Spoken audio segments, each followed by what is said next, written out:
Madame, Monsieur, bonjour, merci de nous rejoindre. Tout de suite, les titres de l'actualité. La conférence des consuls généraux et consuls d'Algérie, ouverte hier par le Premier ministre, se clôture aujourd'hui. Une rencontre qui vise à renforcer le rôle de la communauté nationale à l'étranger. Dans ce journal également, la mine de Garadouillet, l'un des plus grands gisements au monde, qualifié par les experts de véritable propulseur de l'industrie sidérurgique en Algérie. Crise sociale au Maroc, les citoyens continuent de dénoncer les pratiques arbitraires du Marzane entre démolition de maisons et répression, laissant craindre de nouvelles tensions. Nous terminerons avec le patrimoine. La vieille ville de Miliana, inscrite au registre du patrimoine architectural et urbanistique arabe par l'Alexo, une véritable reconnaissance de sa valeur civilisationnelle.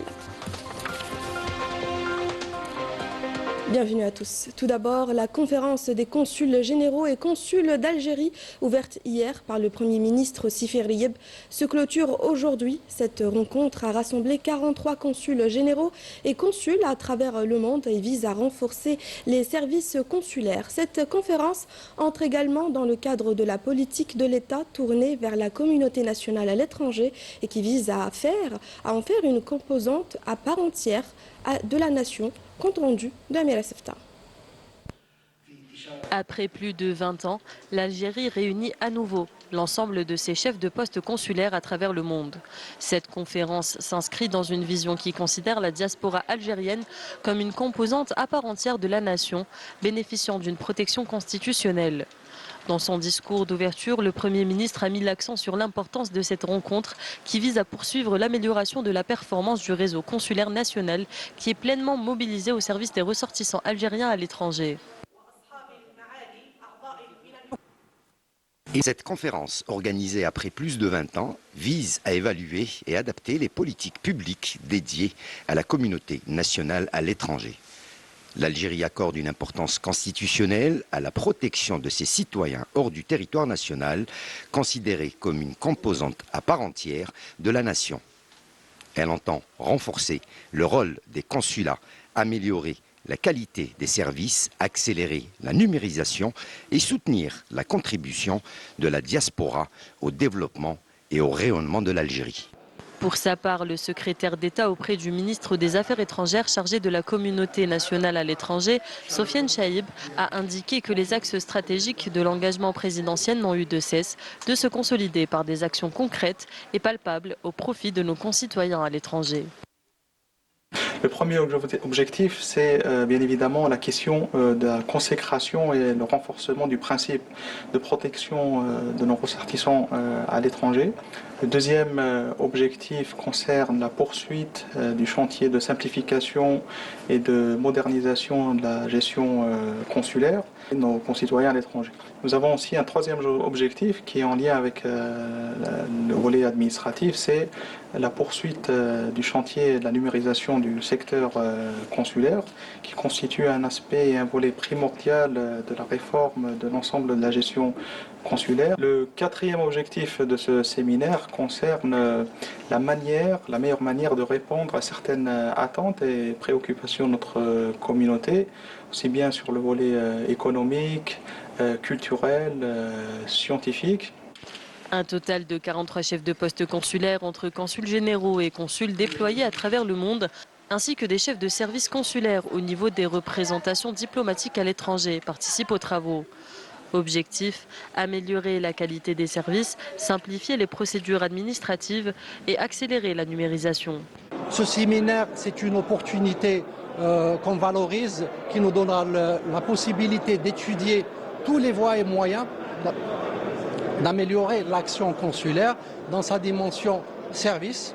Ça va nous permettre de s'appuyer sur les recommandations de ce séminaire pour moderniser nos services et de permettre une meilleure expérience au sein de nos consulats à l'étranger. Et l'objectif vraiment, c'est de mettre à niveau notre cadre juridique et de se coller effectivement à l'évolution sociétale de notre communauté à l'étranger, de répondre à ses besoins et ses attentes qui sont au demeurant légitimes. Cette conférence devrait déboucher sur une feuille de route concrète, plaçant la qualité du service consulaire et la protection des citoyens au cœur de l'action publique. Et dans le cadre de la mise en œuvre du programme du président de la République, Abdelmajid Tebboune, visant l'importation de 10 000 nouveaux autobus destinés au renouvellement du parc national de transport de voyageurs, une cargaison de 380 bus importés a été réceptionnée hier soir au port de Djenjen à Djidjel.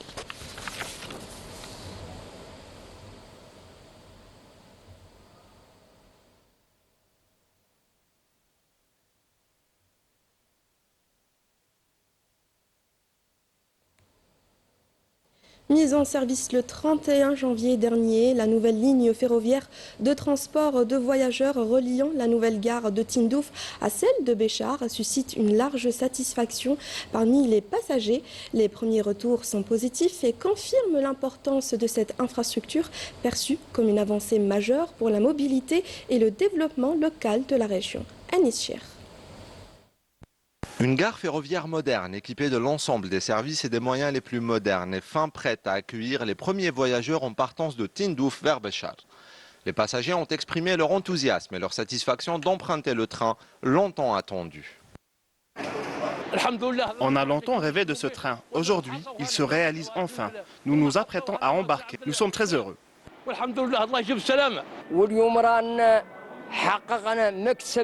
C'est un acquis pour nous. C'est un jour de fête pour tous les Algériens.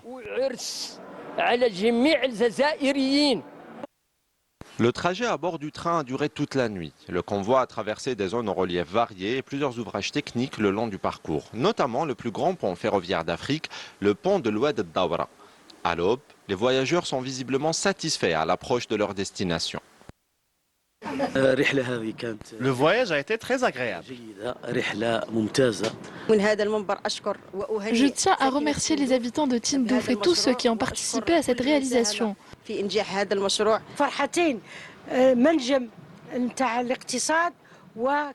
une réussite à deux titres d'un point de vue économique et aussi pour les habitants de Tindouf qui peuvent désormais se déplacer plus facilement vers les villes du Nord.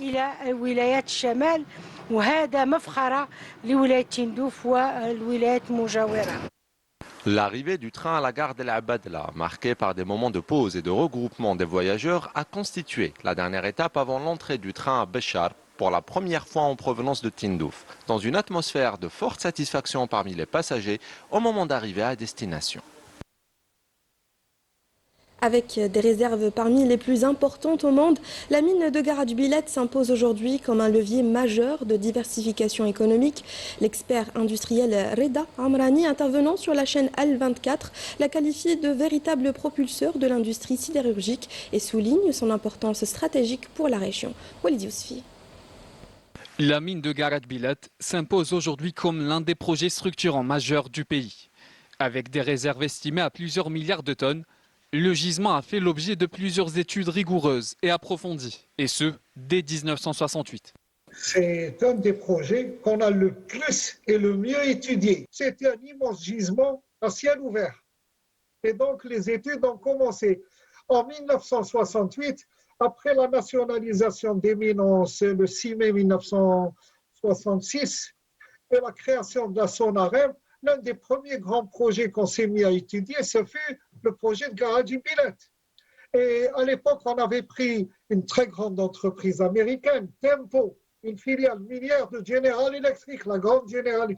Et on a fait des études une année après. On a fait des études aussi, on a poursuivi les études avec la firme allemande Krupp, qui a étudié les projets.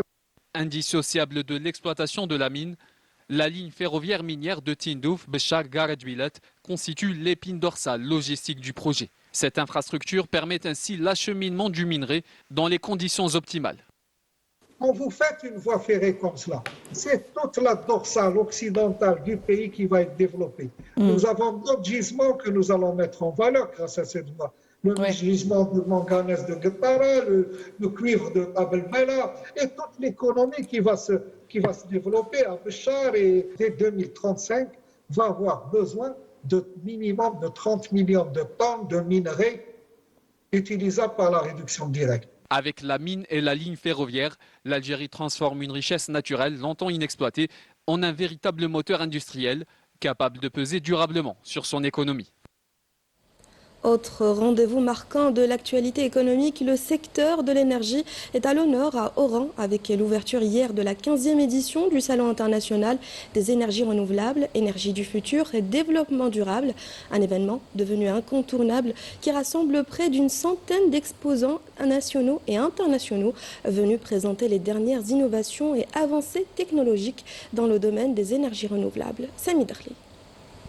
Près d'une centaine d'exposants ont pris part à ce salon international. Placé sous le thème du mix énergétique, cette édition met en avant les avancées enregistrées dans les domaines des énergies renouvelables, de l'hydrogène vert et de la décarbonation.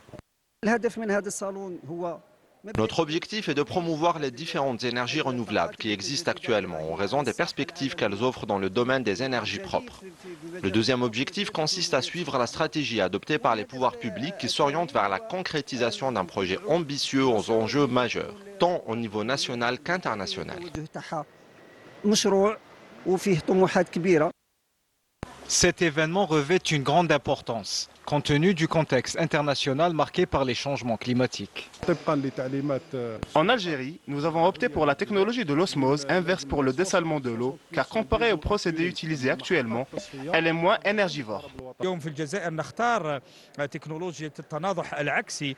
En Algérie, le choix s'oriente vers des technologies à faible consommation énergétique, à savoir la technologie de l'osmose, inversée notamment dans le domaine du dessalement de l'eau. Elle utilise le modèle PX, un système de récupération d'énergie qui nous permet d'économiser environ 40 à 50% de l'énergie.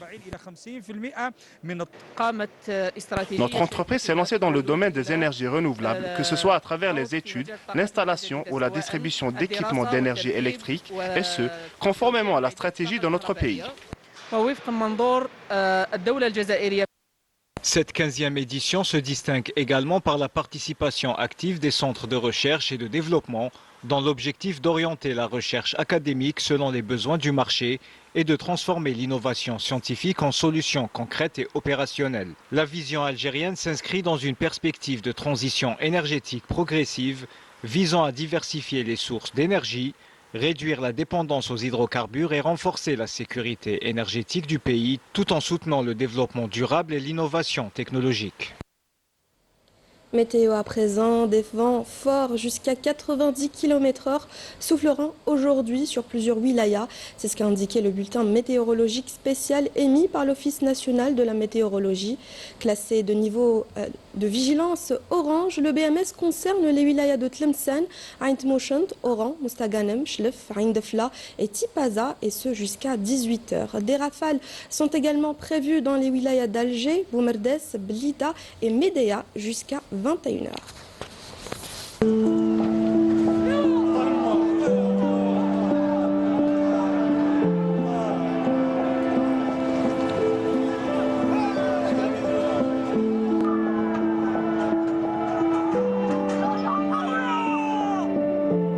خوتي ها هو الدفك تعولو بجلو، ها هو خوتي الدفك تعولو بجلو، ها طاو عليه شوفوا جلو فين راه طايله خوتي.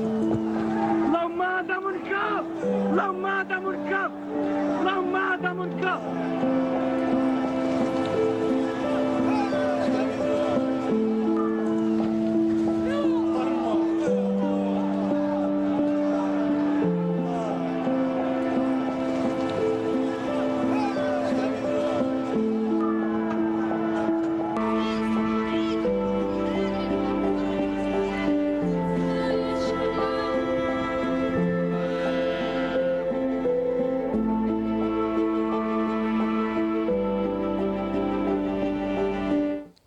Les Marocains voient depuis plusieurs années leur quotidien se détériorer, accusant le Marzen de démolition arbitraire et de fermeture de commerce, souvent sans solution ni explication. Les citoyens dénoncent une crise sociale profonde, laissant craindre de nouvelles tensions. Mais Zahra Choupout. Les Marocains ne décolèrent pas face aux décisions arbitraires du Marzen de les expulser manu militari de leur maison. La vérité, c'est que depuis 2016, on nous parle de changement. Depuis 2016, notre situation n'a jamais évolué, rien n'a changé. Ils entrent chez nous, dans nos propres maisons. Ici, les gens souffrent énormément. Ils prétendent vouloir élargir les ruelles. Mais regardez-les, elles sont déjà spacieuses. Pourquoi mentir ainsi? Ils dénoncent une manipulation dans la gestion de leurs dossiers de relogement.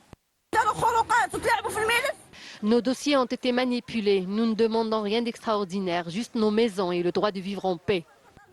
Ne détruisez pas nos maisons. Ayez pitié de nous. Les familles croulent sous le poids de la dette. Des gens sont tombés malades. Cette situation est trop lourde pour nous.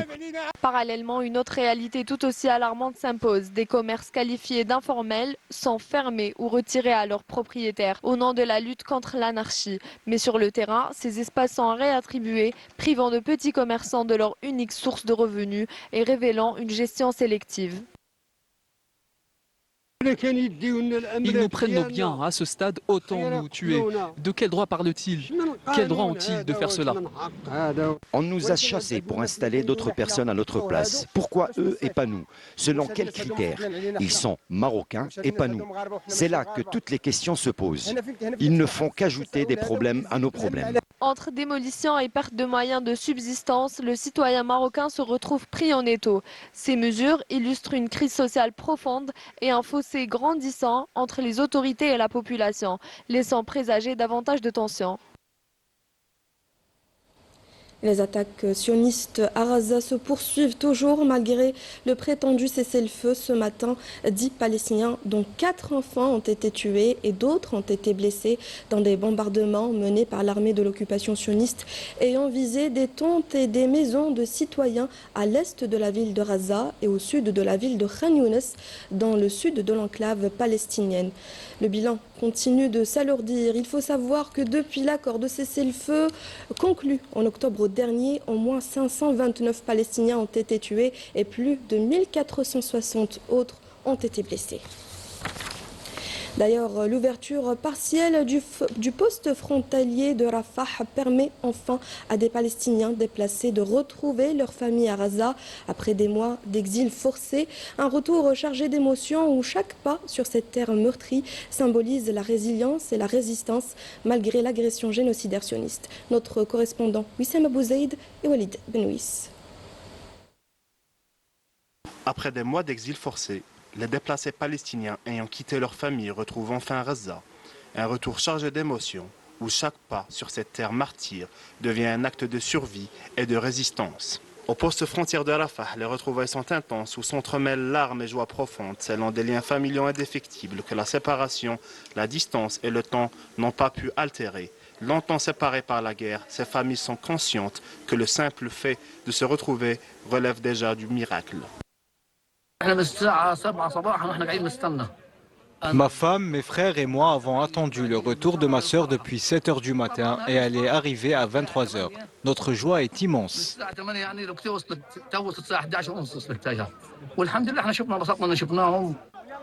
Tous racontent un retour difficile, jalonné d'entraves, de longues heures d'attente, de contrôle et d'humiliation. Un parcours éprouvant pour les femmes, les enfants et les personnes âgées. Seules les personnes qui avaient quitté Gaza depuis le début de la guerre sont autorisées à y revenir via le passage de Rafah, après des contrôles de sécurité stricts. Ils ont commencé à nous interroger sur des choses que nous ne connaissons pas et qui n'avaient aucun lien avec nous. Ils nous ont privés de nos enfants et ont voulu nous traiter comme des otages. Ils nous ont tout pris. Ils n'ont autorisé qu'un seul sac par personne.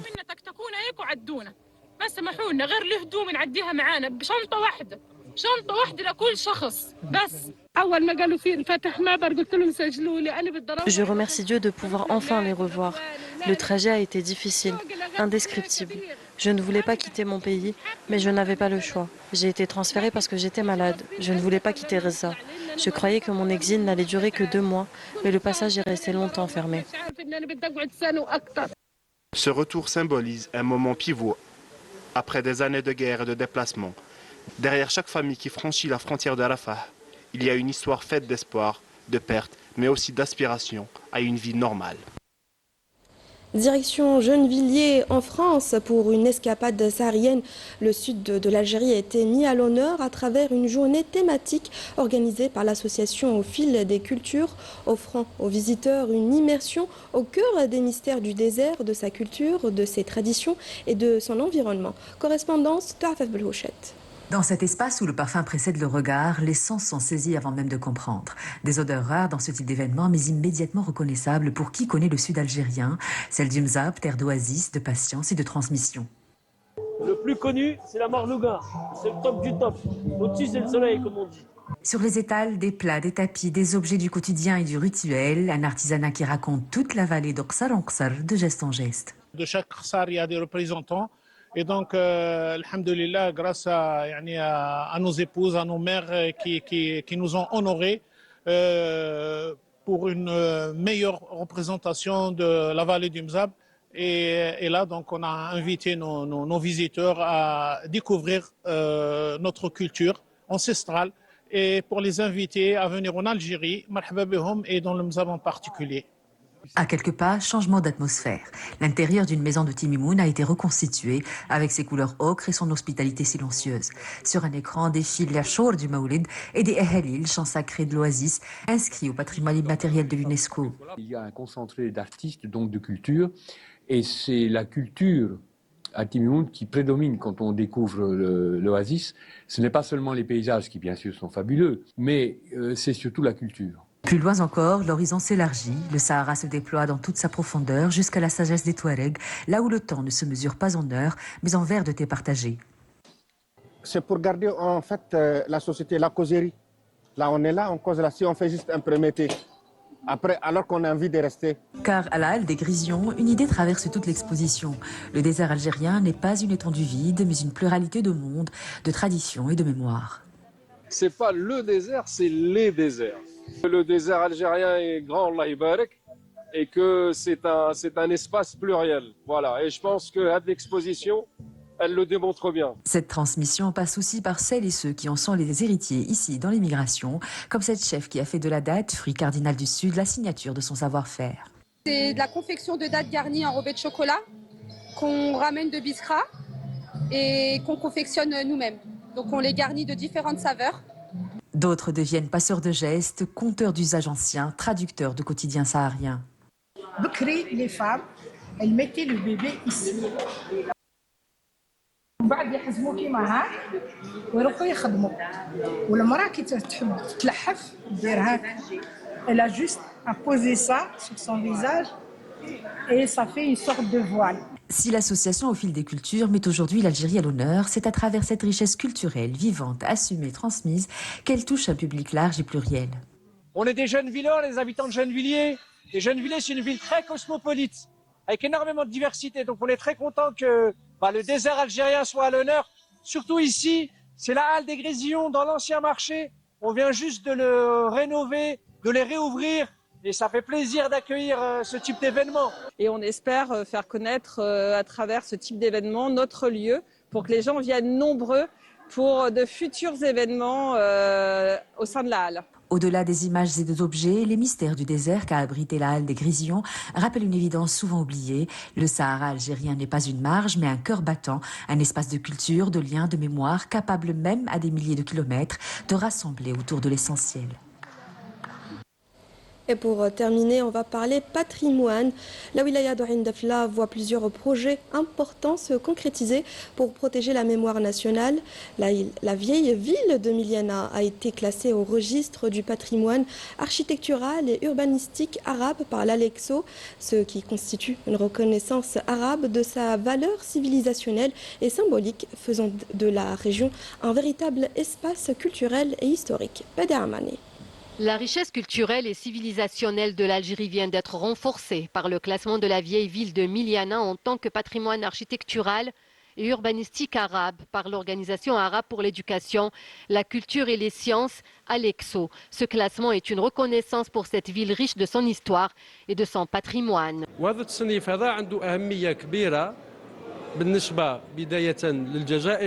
Ce classement a une grande importance, d'abord pour l'Algérie, pour Ain Dafla et pour toute la région. Cela permettra de préserver le patrimoine culturel, matériel et immatériel.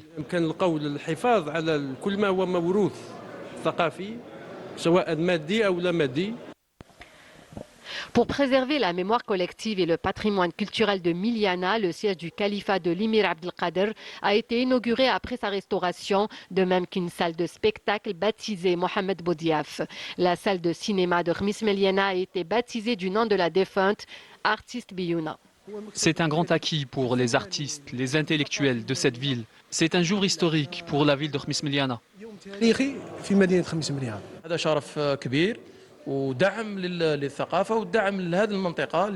C'est un grand honneur pour notre ville, un soutien à la culture et à la région pour développer cette salle et pourquoi pas diffuser de nouveaux films.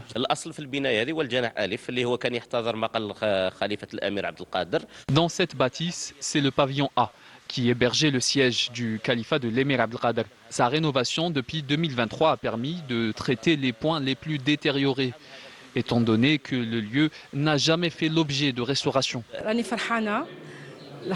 Je suis contente car Khmis Miliana, c'est notre histoire, c'est la terre des Chouhada. La restauration effectuée est une bonne chose pour ne pas oublier notre histoire. Le classement de la vieille ville de Miliana au registre du patrimoine architectural et urbanistique arabe permettra la valorisation et la mise en exergue de cet héritage urbanistique et culturel à travers le lancement d'activités et de projets qualitatifs. C'est la fin de ce journal. Merci pour votre fidélité et à demain.